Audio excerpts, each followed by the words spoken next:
Hi friends, welcome to our channel super trader Lakshya. यहाँ बात करें किस तरीके से हम प्लान कर सकते हैं मंडे के लिए और क्या फ़िलहाल मार्केट का सेटअप दिख रहा है।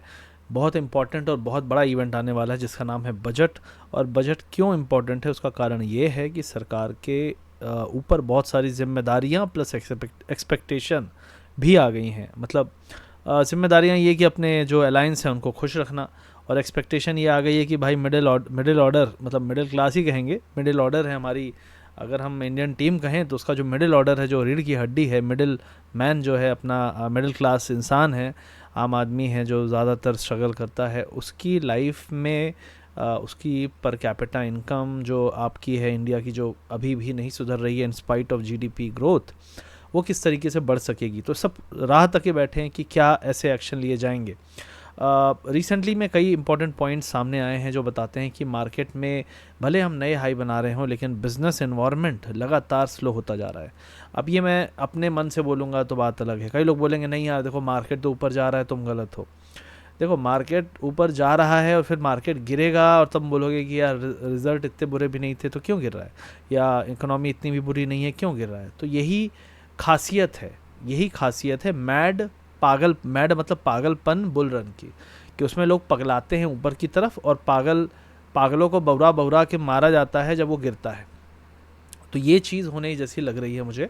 फिलहाल लेवल की बात करते हैं, फिर लास्ट में मैं कंक्लूड करूंगा। कुछ इंपॉर्टेंट 3-4 रिस्क हैं जो मुझे दिखते हैं जिसके कारण मैं कहता हूँ ये सिर्फ स्टॉक मार्केट के पीक की बात नहीं है, इकोनॉमी भी स्लो डाउन हो रही है और बहुत सीरियसली इस पर नज़र दौड़ाने की ज़रूरत है, वरना जब तक में आपकी नज़र पहुँचेगी तो मार्केट खेल अपना कर चुका होगा। बिकॉज बिग मनी जो बड़ा पैसा है वो ऑलरेडी एक्शन ले रहा है, आपको भले ना दिखे।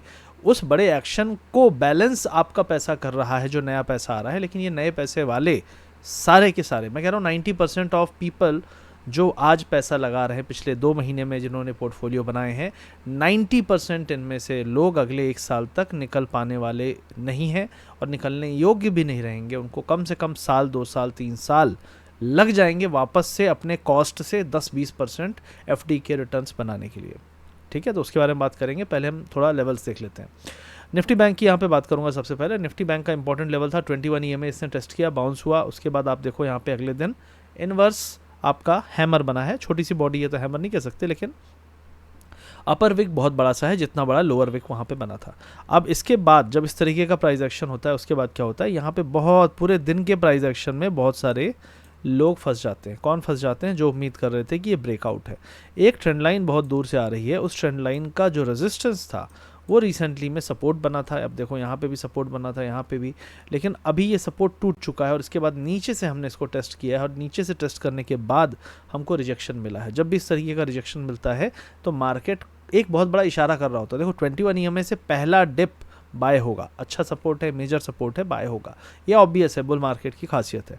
लेकिन उस बाउंस के बाद वापस से अगर हम एक इंपॉर्टेंट लेवल नहीं तोड़ पाते हैं और वापस से हमें हाई पे सेलिंग मिलती है तो ये दिखाता है कि इस बाउंस के बाद वापस से डाउन ट्रेंड कंटिन्यू हो सकता है जो शुरू हुआ था। अब इंपॉर्टेंट लेवल मेरे हिसाब से 52,100, इसके नीचे अगर हम आते हैं तो फिर ये सिर्फ फॉर्मेलिटी ही रहेगी और मोस्ट प्रोबेबली हम जो जा रहे हैं अगला लेवल है एग्जिट पोल का हाई और यहाँ का लो, ये है 51,150। ये मेरे को इमीडिएट एक सपोर्ट दिखता है जो पॉसिबल है बजट के पहले आने के लिए। बजट के पहले आने का क्या लॉजिक है उसके बारे में भी बात करूंगा सेकेंड हाफ में। और इंपॉर्टेंट सपोर्ट आपका लोअर बॉलिंजर बैंड नॉर्मली लोग जानते हैं जो, तो इसके अगल बगल मान लो 50,500, 50,200 के आसपास। यहाँ पे अगर हम थोड़ा सा उसको नीचे खींचे तो 49,900 ये वाला पीक। तो ये 2 पीक्स को मैं सपोर्ट मानता हूँ कि यहाँ पे कहीं पे बॉटम बन सकता है जो बजट के पहले भी हो सकता है। तो आपका करीब करीब ये लेवल हो गया और दूसरा जो लेवल है करीब करीब ये लेवल हो गया। तो आपका करीब 51,100 और 49,900 ये 2 लेवल मुझे दिखते हैं जो बहुत हाई पॉसिबिलिटी है कि बजट आते आते बजट के एक आध दिन आगे पीछे टेस्ट हो सकता है। अब लोग बोलेंगे क्या इतना दूर जा सकते हो, मैं आपको उसका भी रीज़न बताऊंगा ताकि आपको ये क्लैरिटी मिले।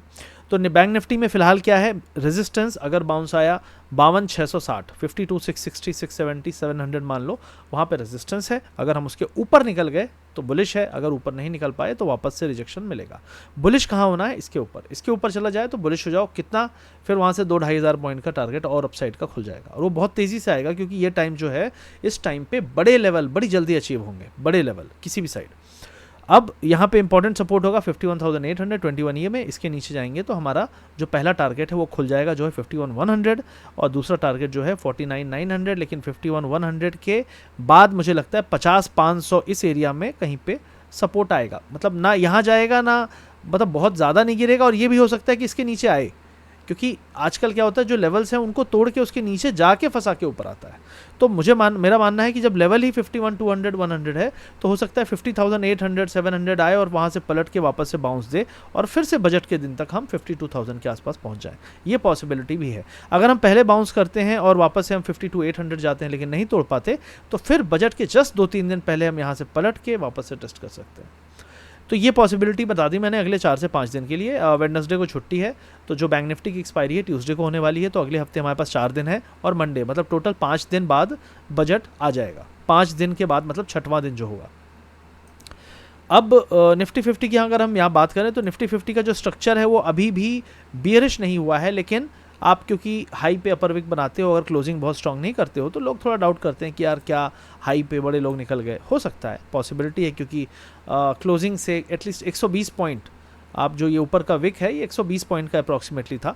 और अब जो है आप देखोगे अगर ओवरऑल तो जो मैकडी है, RSI है, ये सारे ओवरबॉट जोन में चल रहे हैं। तो ये कब मुड़ेंगे ये नहीं कह सकते, लेकिन जब मुड़ेंगे तो कैसे मुड़ेंगे ये हम कह सकते हैं पास्ट पॉसिबिलिटीज़ के साथ, कि कम से कम 500 to 1200 पॉइंट्स का निफ्टी में करेक्शन आ सकता है जब भी हम यहाँ से मुड़ेंगे। इमीडिएटली क्या होगा, इमीडिएटली 24,330 जो फ्राइडे का लो है उसके नीचे ही बियरिशनेस बढ़ेगी, क्योंकि यहीं पे आप देखिए पिछले 2 दिन की क्लोजिंग भी है, जो ये रेड कैंडल बने हैं, इन रेड कैंडल की जो क्लोजिंग है वो भी कहाँ पे है, 24,300 के आसपास है, और इसका जो लो है वो कहाँ पे है, 24,330 पे है।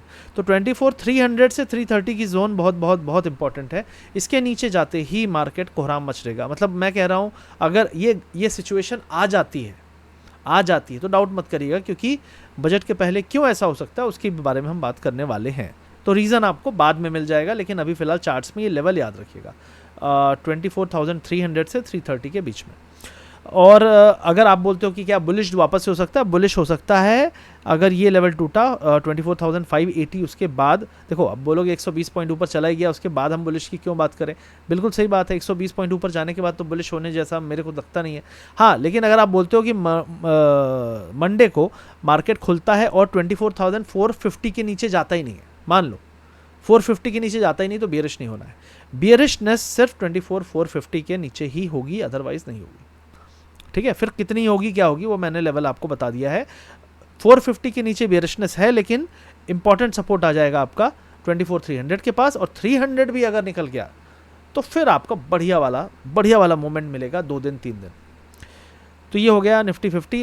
बैंक निफ्टी मैंने ऑलरेडी आपको बता दिया है, बैंक निफ्टी में जो लेवल है तो रेजिस्टेंस सपोर्ट मैंने बता दिया है। इसके अलावा मिड कैप में मैं थोड़ा सा देख रहा हूँ कि यहाँ पे आप लगातार रेड कैंडल देख रहे हो। यहाँ पे आपको देखिए, मैं एक चीज़ कहता हूँ कि मिड कैप में लोग बहुत एक्साइटेड हैं, सब कुछ ठीक है, लेकिन ऐतिहासिक तौर पे जो हम कर रहे हैं, जब भी हमने किया है, it was never called as a very good rally जो ग्रोथ के कारण आई। It was always a bubble, it was always like a mad rush. लोग पागल की तरह घुसे। कोविड में जो हुआ वो तो चलो ठीक है, नए एंट्रेंट्स आए, घर बैठे वर्क फ्रॉम होम था, सबने ग्रो कर रहे हैं 2 रुपये में ट्रेड करेंगे, 4 रुपये में ट्रेड करेंगे, ये करते करते लोग घुस गए। लेकिन एक बड़ा झटका मिला था 2018 में 17 में मार्केट को डिमोनेटाइजेशन के बाद। उसका पूरा कारण था कि बहुत सारा जो इनफॉर्मल कैश मनी था वो सिस्टम में आया। जब सिस्टम में कैश आया तो लोगों ने टैक्स दिया, लोगों ने म्यूचुअल फंड लिया, लोगों ने इन्वेस्ट करना शुरू किया। तो एक लीगल फॉर्म ऑफ इन्वेस्टिंग एक बहुत बड़ा तरीका बन गया कि पैसा बनाना है, वाइट पैसा अच्छा बनाओ, क्यों कैश में काम करते हो। तो ये सब चीज़ें शुरू हुई 2016-17 में जब डिमोनेटाइजेशन हुआ। तो 17-18 में बढ़िया रैली आई, लेकिन 17-18 में भी सेम पागलपन हुआ, और 18 के बाद जब बबल बस्ट हुआ तो कई शेयर 80 to 90% डाउन थे, 80 से 90%। ठीक है, ये जो लोग 2020 के बाद आए हैं उनसे मैं यहाँ बहस नहीं करना चाहता, और ना मैं यहाँ पे आपको कन्विंस करना चाहता हूँ। मैं बिल्कुल आश्वस्त हूँ, मैं 5000% आश्वस्त हूँ कि क्या होने वाला है उन लोगों के साथ जो पिछले 3 महीने में पोर्टफोलियो बनाए हैं। मैं आश्वस्त हूँ। वो किस दिन, बस वो कुंडली में मेरे को नहीं पता किस दिन लिखा हुआ है आपके, लेकिन लिखा है ये मुझे पता है। ठीक है, और ये सबको पता है, बहुत सारे लोग, मैं उसके भी अभी तुक दूंगा, तर्क दूंगा। तो मिड कैप में मैं बहुत ही ज़्यादा देख रहा हूँ कि समस्या आने वाली है, so just be careful right now. यहाँ पे भी आप देखेंगे तो जो RSI लेवल्स हैं, ये तो अपना डेली का देख रहे हैं, लेकिन अगर हम वीकली और मंथली का देखते हैं तो घबराने वाले लेवल्स हैं। यहाँ पे 77 आपका इसमें चल रहा है, और अगर मंथली में जाएंगे तो आपका 87 चल रहा है, और इतिहास में 87 जब भी गया है 80 81, तो आप देखो उसके बाद जो करेक्शन आए हैं, तो इसको थोड़ा मैं आपको दिखा देता हूँ करेक्शन जब आते हैं तो कैसे आते हैं। यहाँ पे करेक्शन हुआ था तो 9000 का इंडेक्स आ गया था 3200 पे, ठीक है, 60% फॉल आया था। यहाँ पे 80 के आस पास है, बहुत ज़्यादा तो नहीं है, मतलब आज के जैसा हाई में मैं इंस्टेंस लेता हूँ। यहाँ पे आप देखोगे तो बहुत ज़्यादा करेक्शन नहीं आया है। यहाँ पे जब करेक्शन आया था तो हम 21,000 से कोविड का लो अगर मिलाएं तो आधे हो गए थे। तो मेरा कहना है कि कुछ नहीं तो कम से कम 20-25% इंडेक्स में करेक्शन आने के चांसेस ज़्यादा हैं। मेरा बियर मिनिमम जो केस है वो ये है, ऑलमोस्ट 33,000। तो अगर आप लें 57,000 से 33,000, तो it is almost 40% correction in the index, main index में। ये मैं नहीं कह रहा ये बेस्ट केस सिनेरियो है बियर्स के लिए, लेकिन अगर यहाँ पे मिले तो ये माउथ वाटरिंग लेवल है, जहाँ पे लोग किडनी लीवर बेच के पोर्टफोलियो बना सकते हैं अच्छे स्टॉक्स में, क्योंकि कचरे को कचरे का ठप्पा और उसकी औकात याद दिलाई जाएगी इस फॉल में। ये होता है, हमेशा होता है। आप देखिए कहीं भी जब इस तरीके की रैली होती है तो उसके बाद सतर्क होना है, हमेशा देखिए कब होना है, क्या होना है आपको बता के नहीं आएगा, क्योंकि सबसे पहले बड़े लोग निकलेंगे, आपको बताया जाएगा कि सब कुछ ठीक है, आप नहीं निकल पाओगे और आप लास्ट मैन स्टैंडिंग होगे और लास्ट मैन टू एग्जिट होगे at loss, not at profit. तो जो आज दिख रहा है वो अनरियलाइज प्रॉफिट है। अनरियलाइज मतलब अभी है नहीं, वो बस हवा में आप पार्टी दे रहे हो दोस्तों को, हवा में आप शायद शॉपिंग कर रहे हो सकता है आपने घर भी ले लिया हो इस उम्मीद में कि पोर्टफोलियो में तो है। अनरियलाइज्ड डजंट पे your bills until and unless वो पैसा अकाउंट में नहीं आता, इट इज़ अनरियलाइज्ड। तो always remember this point, don't be बहुत ज़्यादा ऐश मत कर लेना बिना बुक करके। कहते हैं ना कि क्रेडिट है, कैश भी है, लेकिन हम क्रेडिट कार्ड पे खूब ऐश कर लेंगे। इतनी ऐश मत करो कि क्रेडिट कार्ड जो है वो आपके सेविंग से ज़्यादा हो जाए। तो ये भी चीज़ हमेशा ध्यान रखनी है। उसी तरीके से जितना भी आप यहाँ पे हो सकता है लेवरेज लेके लोग कुछ चीज़ें कर रहे हो, स्टॉक तो बना ही रहा है पैसा, तो वो एक समस्या पैदा कर सकता है यहाँ पे। तो be very careful with this. Important चीज़ ये है कि क्या हम यहाँ पे इन्वेस्टेड रहें, तो ये सवाल का जवाब आप अपने फाइनेंशियल एडवाइज़र से पूछिए, जो कि आपको कभी भी नहीं कहेगा कि आप निकल जाइए, लेकिन आप उससे बोलिए कि क्या अगले 2 साल के अंदर मुझे अगर ये पूरे पैसे निकालने हैं तो इससे ज़्यादा वैल्यू मिलेगी या नहीं मिलेगी, ये सवाल पूछिए। आप ये पूछिए कि क्या यहाँ से मेरा पोर्टफोलियो 20% डाउन जा सकता है अगले 1 साल में, ये सवाल पूछिए। जिससे सलाह लेके आपने पोर्टफोलियो बनाया है उससे ये सवाल पूछिए, और अगर वो बोले कि हाँ स्टैम्प पेपर में मैं लिख के देने को तैयार हूँ तो लिखवा लीजिए, ठीक है। और अगर नहीं लिखने को तैयार है तो फिर आप समझ जाइए कि आपको क्या डिसीजन लेना चाहिए। अब इंपॉर्टेंट चीज़ यहाँ पे ये कि क्या वो कारण हैं जिसके कारण मैं कह रहा हूँ कि मार्केट में यहाँ पे फ्रॉथ है। 2 चीज़ें इंपॉर्टेंट है। सबसे पहला ये कि राइट नाउ प्रमोटर जो कंपनी के ओनर्स होते हैं, उनका जो स्टेक सेल है, जो ये कंपनीज़ हैं, जितनी भी कंपनीज़ आपके ऊपर बढ़ रही हैं, जो मिड कैप में 100 कंपनीज़ हैं टोटल, स्मॉल कैप में कई सारी कंपनीज़ हैं 200-250, तो ये सारी कंपनीज़ मिला के जो कंपनीज़ बनती हैं वो आपकी 500-700 कंपनीज़ हैं। इनमें से 300-400 कंपनीज़ के प्रमोटर्स ने दबा के अपना हिस्सा बेचा है, ठीक है। जैसे मैं प्रमोटर हूँ, कंपनी का ओनर हूँ, मैं अपना स्टेक बेच रहा हूँ, 100 का शेयर 500 चला गया है, अगर वो 2000 जाने जैसा लग रहा है तो मैं 100 का 500 में क्यों बेचूंगा, मुझे तो मेरी कंपनी की हालत पता है, लेकिन वो बेच रहे हैं। अमेजॉन का जेफ बेजोस लगातार बेच रहा है, 400 मिलियन डॉलर का एक दिन में बेच रहा है, 8.3 बिलियन डॉलर्स का बेच चुका है। 8.3 बिलियन कितने होते हैं, करीब आपका 60 से 70 हज़ार करोड़, 70 हज़ार करोड़ के शेयर अमेजॉन का ओनर अपना बेच चुका है स्टेक। बहुत सारे लोग बेच रहे हैं, क्यों बेच रहे हैं, क्योंकि उनको पता है कि there is always a best case scenario. 60 साल 50 साल 60 साल 70 साल उम्र है उनकी, और बीइंग ए पब्लिक कंपनी के प्रमोटर होल्डर, उनको पता है कि स्टॉक मार्केट का साइकिल कैसे चलता है। हमेशा एक एक्सट्रीम ग्रीडी फेज़ आता है जहाँ के बाद बस्ट होने के खतरे होते हैं, और वो फेज़ राइट नाउ चल रहा है। दूसरी बहुत बड़ी चीज़ है, ये तो ग्लोबल बात मैंने कर ली, दूसरी बहुत बड़ी चीज़ है कि अब फेड क्या बोल रहा है, हम रेट कट करेंगे सितंबर में। सितंबर को अभी भी 2 महीने बचे हैं, ठीक है। अपना जुलाई चल रहा है, अगस्त सितंबर, तो मतलब जुलाई आधा मान, मतलब 2 महीने मान लो। और इकोनॉमी स्लो डाउन शुरू हो चुका है। आप इन्फ्लेशन के डेटा देखोगे तो थोड़ा कमज़ोर हो रहा है, जॉब के डेटा कमज़ोर हो रहे हैं, कंज्यूमर स्पेंडिंग कमज़ोर हो रही है। वर्ल्ड वाइड ईवी टेस्ला का जो सेल्स का टारगेट है और चीज़ें हैं, डिस्काउंट देना पड़ रहा है, ये सारी ग्लोबल प्रॉब्लम शुरू हो गई हैं। तो स्लो डाउन की आहट शुरू हो चुकी है, और ये आहट जब बढ़ना शुरू होती है तो महीने 2 महीने में बहुत तेज़ हो जाती है, क्योंकि भाई जैसे सूखा पड़ रहा है ना पैसे का। इसलिए इसके पहले एक्शन लेना चाहिए, जब हो गया अरे यार अब तो हो गया तब लोगे, क्योंकि एक्शन लेने वाले लेना शुरू कर देंगे। तो पहली चीज़ है इंपॉर्टेंट देखना कि ग्लोबली ये 2-3 चीज़ें हो रही हैं। प्रमोटर सेलिंग स्टेक, क्या इंडिया में ऐसा कुछ हो रहा है? इंडिया में रिसेंटली में ऑटो की जो नंबर्स आए हैं वो मंथ ऑन मंथ कमज़ोर आए हैं। ईवी की सेल्स के लिए हमारे जो कॉमर्स मिनिस्टर हैं वो खुद बोल रहे हैं कि आई एम वेरी सैड कि ईवी लोग खरीद नहीं रहे हैं। क्यों खरीदेंगे भाई, पैसा कहाँ है किसके पास? ठीक है, ईवी ठीक है, इंफ्रास्ट्रक्चर किधर है, कितने चार्जिंग पॉइंट्स लगे हुए हैं, क्या लोग अभी भी उस पर इतना भरोसा कर रहे हैं? क्या लोगों के पास इतना पैसा है कि लोग रिस्क लेने को तैयार है कि मैं ईवी खरीदूंगा या नॉर्मल गाड़ी खरीदूंगा? नॉर्मल गाड़ियों के जो सेल्स हैं वो डाउन है, कमर्शियल व्हीकल और all that, month on month पिछले 3 महीने से। तो ये रियल डेटा है। ये रियल डेटा क्या दिखा रहा है? People are not spending much, but stock is telling कि यार सब कुछ ऊपर जा रहा है, सब कुछ ऊपर जा रहा है। सरकारी कंपनी ऐसा लग रहा है कि सरकार के ऊपर भी चली जाएगी। क्या ऐसा होगा? और सरकार का स्टेक जिस कंपनी में है, सरकार भी सोचे कि यार इससे अच्छा मौका ना मिले। अगर गलती से यह आहट आए कि सरकार अपना स्टेक बेचने के बारे में या किसी तरीके से भी सरकारी कंपनीज का कुछ भी बेच के मोनेटाइज करने का सोच रही है, तो आप समझ लेना सरकार मूर्ख नहीं है। सरकार बहुत समझ रही है कि क्या चल रहा है स्टॉक मार्केट में, और जो वैल्यूएशन 10-10, 20-20, 30-30 गुना गई हैं वो वैल्यूएशन सस्टेनेबल नहीं है। इसके अलावा एक और चीज़ है कि जो राइट नाउ डीमैट अकाउंट खुल रहे हैं, जिस तरीके से लोग एंट्री आ रहे हैं, रिक्शा वाला, सब्जी वाला, ऑटो वाला, कैब वाला, जहाँ जाओ वहाँ पे लोग मिल रहे हैं, सब घुस रहे हैं, सब पैसा लगा रहे हैं। आईपीएल में आपका प्रमोशन हो जाता है फ्री का, सारे डीमैट अकाउंट का लोग दनादन फ्री में डीमैट अकाउंट खुलवाते हैं, प्रमोशन कर रहे हैं, अच्छा पैसा खर्च कर रहे हैं डीमैट ये कंपनी वाले ब्रोकर। तो प्रमोशन हो रहा है, लोग 42 या 46 लाख डीमैट अकाउंट्स खुले हैं जून में, 46 लाख। आपको पता है आज से कोविड के पहले टोटल डीमैट कितने थे? 4 करोड़ कुछ थे कोविड के पहले। अभी 16-17 करोड़ हैं और बढ़ रहे हैं 50 लाख की रेट से। मतलब जितने पहले थे उसके 25% हर महीने बढ़ रहे हैं। जितने पहले थे टोटल उसके 25% एक महीने में बढ़ रहा है, या 20%। मतलब if this is not madness then what it is. Financial inclusion की जल्दी नहीं है लोगों को, ऐसा लग रहा है कोई रेलगाड़ी में सो रही है। आपको बता दूं चाइना में 2015 में एक रैली आई थी और बहुत तगड़ी रैली थी, ठीक है। और चाइना का जो एक इंडेक्स है शंघाई कॉम्पोजिट करके है, China I think A50 3400, I think CSI ये हो सकता है। तो ये करीब 5500 गया था, 5500, और 5500 से ये आज भी 3400 पे है। कब गया था? 2015 में, और वहाँ से क्रैश आया था 22-2300 तक। मतलब 60% का क्रैश आया था। इकोनॉमी तो ऐसा कुछ नहीं हुआ कि बर्बाद हो गई चाइना की।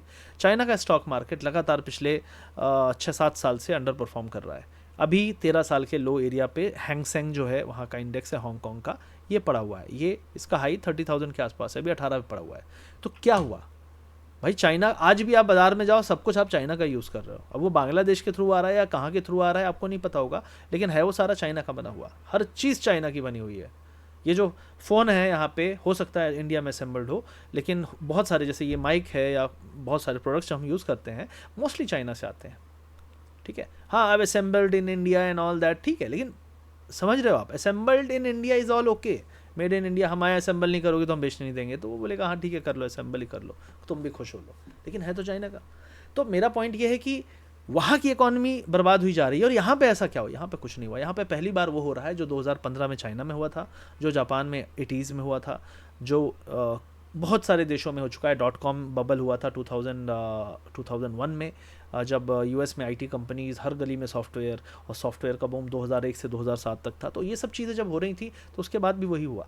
तो मेरा पॉइंट सिंपल है, जब आपका कंज्यूमर, जिसको पता भी नहीं कि शेयर क्या होता है, जिसको सिर्फ पता है कि ले लूँगा तो करोड़पति बन जाऊँगा, अगर वो आ रहा है मार्केट में, तो मार्केट में खतरा इतना ज़्यादा है कि मैं क्या ही कहूँ। वो तो अपनी बर्बादी खुद ही न्योता कर रहा है। आज भी मैं देख रहा हूँ म्यूचुअल फंड से ही का ऐड रन हो रहा है। सरकार घबराई हुई है लेकिन ऐड तो लगातार चल ही रहा है ना, क्योंकि एएमएफआई जो है उसको तो चिंता इस चीज़ की है कि लोग म्यूचुअल फंड लेते रहें, कहीं मार्केट क्रैश ना हो जाए। तो सारा का सारा पैसा अगर म्यूचुअल फंड में आ जाएगा तो रियल प्रोडक्टिविटी, रियल बिजनेस में लोग पैसा कहाँ से लगाएंगे। और यही सबसे बड़ा कारण है कि लोग रियल बिजनेस, रियल जगह पे पैसा लगाने की जगह बेटिंग ऐप्स, आईपीएल में गेम खेल रहे हैं, यहाँ वहाँ दुनिया भर की चीज़ें कर रहे हैं। और जो बचे खुचे थे लास्ट में तो अब स्टॉक मार्केट में घुस रहे हैं समझदारी के साथ उनके हिसाब से। तो मेरा मानना है कि this is very very bad thing which is happening. इसको आप गुड बोलोगे कि यार चलो अच्छा है सब, लेकिन at a bad time maybe you can say.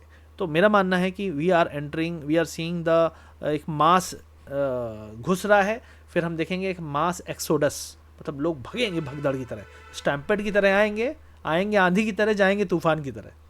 तो जब जाएंगे तूफान की तरह तो वो भी अच्छा नहीं होगा, क्योंकि हो सकता है कि हमारे मार्केट को गिराने के लिए कोई ज़रूरत नहीं है, लोगों का ग्रीड ही काफ़ी है। क्योंकि जितना ज़्यादा ये पीक में पागल की तरह उठाएंगे, एक होता है मेल्ट अप, एक होता है मेल्ट डाउन। मेल्ट डाउन क्यों होता है? मेल्ट डाउन इसलिए नहीं होता कोई समस्या है, क्योंकि ये होता है लोग लॉस बुक, प्रॉफिट बुकिंग जो होती है। जब प्रॉफिट बुकिंग आपने देखी नहीं है, प्रॉफिट बुकिंग ही मार्केट को कई बार 5 से 10% गिरा देती है एक महीने के अंदर, और उसके लिए कोई कारण नहीं होता है। तो ये सारी चीज़ें हो सकती हैं जो मैं उम्मीद कर रहा हूँ अगले हफ्ते 10 दिन के अंदर, बजट के आगे पीछे तक में। एक और चीज़ है, 2022 में जब बजट आया था तो उसके पहले LTCG टैक्सेस की बात थी कि क्या टैक्सेस बढ़ा सकते हैं। सरकार ने कहा नहीं बढ़ाएंगे। सरकार बहुत स्ट्रांग थी, उसके पास तरीके थे पैसा कमाने के, रेवेन्यू निकालने के, और खर्चे भी इतने ज़्यादा नहीं थे। अभी प्रदेशों को खुश करना है, बिहार को खुश करना है, महाराष्ट्र में इलेक्शन है, हरियाणा, झारखंड, अभी नीतीश बाबू को और उनको नायडू जी को खुश करना है, वो पैसा मांग रहे हैं, अलायंस हैं। तो पैसा चाहिए सरकार को। अब कई लोग बोलते हैं नहीं सरकार कुछ नहीं करेगी, शेयर बाज़ार वालों को और छूट देगी। शेयर बाज़ार वाले, आप देखो, आपको जो भी हो, आप सरकार की नज़र में आप सट्टेबाज हो, ठीक है, आप वो स्पेकुलेशन वाले, स्पेकुलेट करते हो। आप में और ड्रीम 11 के प्लेयर में कोई फ़र्क नहीं है अगर आप FNO में काम करते हो, एज़ पर द गवर्नमेंट, ठीक है। टैक्सेस में भी कोई खास इतना ज़्यादा अंतर नहीं है। आपको बस अभी स्पेकुलेटिव वाले में डाला नहीं है, जो कि डालने का विचार चल रहा है। अगर ऐसा हो गया तो फ्लैट 30% आपका टैक्स हो जाएगा, सर चार्जेस भी लगेंगे अलग। अब वहाँ पे एक लॉटरी वाला हिसाब रहता है, लेकिन यहाँ पे आप कितना भी दिमाग लगा लो, टैक्स 30% दोगे। क्रिप्टो में भी 30% देते हैं, तो क्रिप्टो के बराबर की हालत आपकी हो गई। अब जो लोग क्रिप्टो को सोचते थे स्कैम, अभी आप जो कर रहे हो उसकी भी हालत वैसी हो गई। दूसरी चीज़ है कि LTCG और STCG, long term capital gain जो था वो 10% था। एक साल से ज़्यादा अगर आप होल्ड करते हो और एक साल से पहले बेचते हो तो 15% था, जिसको STCG कहते हैं। ये चल रहा है कि LTCG, STCG और 1 लाख रुपए तक में आपको टैक्स नहीं लगता अगर आपने शेयर बाज़ार से कमाया। लेकिन लोग बोल रहे हैं कि 1 लाख रुपए बहुत कम है, वो चाहते हैं कि 1 लाख से 3 लाख हो जाए। सरकार ये भी कर सकती है कि 1 लाख वाले को 3 लाख कर दे या 5 लाख कर दे, तो छोटे वाले लोग खूब आए, ठीक है, दैट इज़ गुड। लेकिन जो बड़े, आपको क्या लगता है, छोटे लोग आ रहे हैं तो वो तो मतलब ठीक है, लेकिन मार्केट को बढ़ा कौन रहा है? मार्केट को छोटे लोग का पार्टिसिपेशन बढ़ाने के लिए ये करा जा सकता है, 1 का 2 लाख या 3 लाख। लेकिन बड़े लोगों पे ज़्यादा टैक्स लगा के ही तो टैक्स की अर्निंग अच्छी होगी ना। अब जब आपको लोगों को खुश करना है, पैसे देने हैं, इतने पैसे खर्च करने हैं, लोग बोल रहे हैं रेलवे का विकास, ये विकास, वो विकास, हमको ये चाहिए, हमको वो चाहिए, दुनिया भर की चीज़ सबको तो चाहिए ना। आपको ये भी चाहिए कि भाई मिडिल क्लास की इनकम बढ़े, उनके लिए चीज़ें सस्ती हों, टैक्स कम हो, टैक्स रेट कम हो, स्लैब कम हो। ये सब everything comes at A cost. वो कॉस्ट के लिए भरपाई किधर से होगी? कहीं ना कहीं से तो करना पड़ेगा। तो मेरा मानना है कि शेयर बाज़ार इज़ द ईजिएस्ट वे जहाँ पे ये टैक्स के ऊपर जा सकते हैं। मुझे लगता है कि STT बढ़ाया जा सकता है एक लेवल के ऊपर वालों का, और एक लेवल के ऊपर वालों का मतलब वो लेवल डेफिनेटली रीचेबल है। ऐसा नहीं है कि अगर आप 5 करोड़ रुपए से ट्रेड कर रहे हो, आप सीरियस ट्रेडर हो इंडियन मार्केट में, आप वो लेवल में मोस्ट प्रॉब्ली आ जाओगे साल भर के टर्नओवर पे। और LTCG STCG जैसे 10% है तो 10 को हो सकता है 12 कर लें, 15 कर दें। एक ये बात चल रही थी कि शेयर बाज़ार वालों को मज़े क्यों, ठीक है भाई, कोई और 1 करोड़ कमाता है तो उसको टैक्स कितना देना पड़ता है? काफ़ी।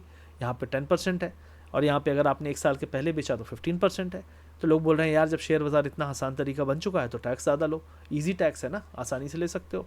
तो ये सब चीज़ें हो सकती हैं। और टैक्स अगर गलती से भी बढ़ा, जो लोग बिल्कुल उम्मीद नहीं कर रहे हैं, लेकिन पूरे सिनेरियो केस सिचुएशन बन रही है कि सरकार को पैसे कमाने के लिए टैक्स का सहारा लेना पड़ सकता है शेयर बाज़ार वालों का।